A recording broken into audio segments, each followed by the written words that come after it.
জানেন জগন্নাথের প্রতি বছর জ্বর আসে কেন? শাস্ত্র অনুসারে বিশ্বকর্মা জগন্নাথের মূর্তি বানানোর সময় রাজা ইন্দ্রদ্যুম্নর সামনে শর্ত রাখেন যে তিনি দরজা বন্ধ করে মূর্তি বানাবেন। যতক্ষণ না তার মূর্তি বানানো শেষ হচ্ছে ভেতরে কেউ প্রবেশ করতে পারবে না। তার কাজ শেষ হওয়ার আগেই দরজা খুলে গেলে তিনি মূর্তি বানানো ছেড়ে দেবেন। এমনই একদিন কোনো আওয়াজ শুনতে না পেয়ে রাজা অধীর হয়ে পড়লেন। ভাবেন বিশ্বকর্মা নিশ্চয়ই মূর্তি গড়ার কাজ ফেলে রেখে চলে গেছে। এই ভেবে রাজা দরজা খুললে শর্ত অনুযায়ী বিশ্বকর্মা সেখান থেকে অন্তর্ধান হয়ে যান। তখন জগন্নাথ বলরাম সুভদ্রার মূর্তি অসম্পূর্ণই ছিল। তাই দেখে রাজা বিলাপ করতে শুরু করলে নারদ রাজাকে দর্শন দিয়ে 108টি ঘটের জলে তার অভিষেক করার আদেশ দেন।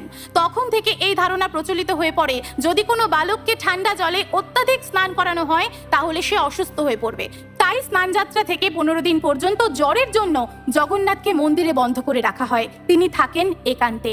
জয় জগন্নাথ।